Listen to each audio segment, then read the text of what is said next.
దీని పేరు భుజంగాసనం అండి. ఇప్పుడు ఈ ఆసనాన్ని మనం చేద్దాం. 2 అరిచేతులు ఛాతి భాగానికి ఇరువైపులా ఉంచాలి. ఎస్, ఇలా ఉంచి గాలి తీసుకుంటూ నెమ్మదిగా మీ ఫ్రంట్ పోర్షన్ అంతా కూడా అప్ టు నేవెల్ లెవెల్ పైకి లేపాలండి.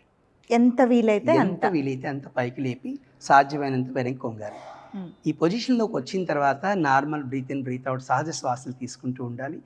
మీ కాన్సన్ట్రేషన్ అంతా, మీ ఫోకస్ అంతా బ్యాక్ మీదకి రావాలండి. ఎక్కడ మీకు ప్రెషర్ వస్తుందో అక్కడ మీ కాన్సన్ట్రేషన్ ఉంచండి.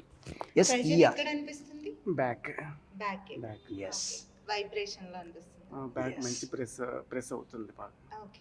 ఈ సివియర్ బ్యాక్ పెయిన్ ఉన్న వాళ్ళు ఈ ఆసనాన్ని ఈ ఫుల్ ఫామ్లో చేయలేకపోవచ్చు. మొదట్లో అలా గ్రాడ్యువల్గా చేస్తూ ఉండగా ఫుల్ ఫామ్లోకి రావచ్చు. ఇది చేయడం ద్వారా కూడా మనకి ఒక బ్యాక్ పెయిన్ సమస్య కాకుండా ఛాతి విశాలం అవడం ద్వారా మనకి శ్వాసకోశ ఇబ్బందులు, వ్యాధులు తగ్గిపోతాయి. శ్వాసకోశ ఇబ్బందులు జస్ట్ లైక్ ఆస్తమా, బ్రాంకైటిస్ ఇటువంటి ఇబ్బందులు కూడా. ఒకవేళ ఇలా చేయలేని వాళ్ళు ముందుగా నిపుణుల పర్యవేక్షణలో చేయటం ద్వారా అలవాటు పడతారు. మొదట్లో ప్రారంభంలో ఆ ఇన్స్ట్రక్టర్ ఆధ్వర్యంలో మనం నేర్చుకుంటే ఈ ఆసనాన్ని బాగా చేయాలి. ఎంత కౌంట్ చేయాలి మన వల్ల? 10 కౌంట్స్, అన్ని 10 కౌంట్స్ లో మొదట చేయాలండి. తర్వాత గ్రాడ్యువల్ గా మనం ఇంక్రీజ్ చేసుకోవాలి. వీళ్ళని రిలాక్స్ గాలి వదిలేస్తూ నెమ్మదిగా మళ్ళీ సాధారణ స్థితికి వచ్చేస్తారు. ఎస్, మరలా ఇందులో ఈ ఆసనంలో మనం మకరాసనంలో రిలాక్స్ అవ్వాలండి.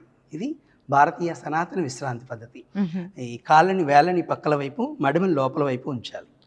ఎస్, చెంప భాగాన్ని చేతులపై ఆంచాలండి. మీ చెంపని ఈ విధంగా చేతులపై ఆంచాలి.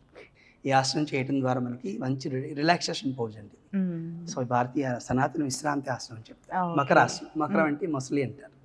సో ఇలా మొసలి ఈ ఆసనంలో ఉంటుంది ఇట్లా. సో సృష్టిలో ఉండేటువంటి 84 లక్షల జీవరాశులు, 84 లక్షల ఆసనాలు.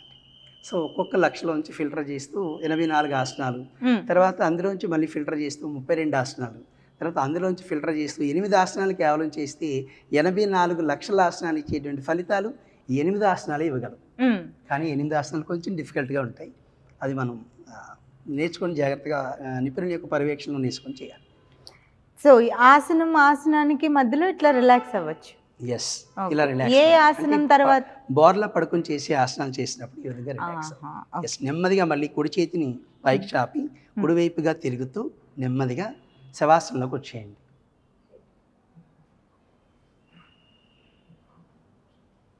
సో ఇప్పటి వరకు మనం బ్యాక్ పెయిన్ తగ్గడానికి ఆసనాలు చూసాం. కానీ బ్యాక్ పెయిన్తో పాటుగా అడిషనల్గా శ్వాసకోశ సంబంధిత బాధలు కూడా తగ్గిపోతాయి అని చెప్తున్నారు.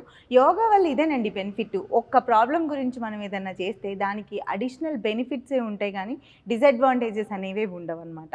సో నెక్స్ట్ ఏ ఆసనం ఉందో తెలుసుకుందాం.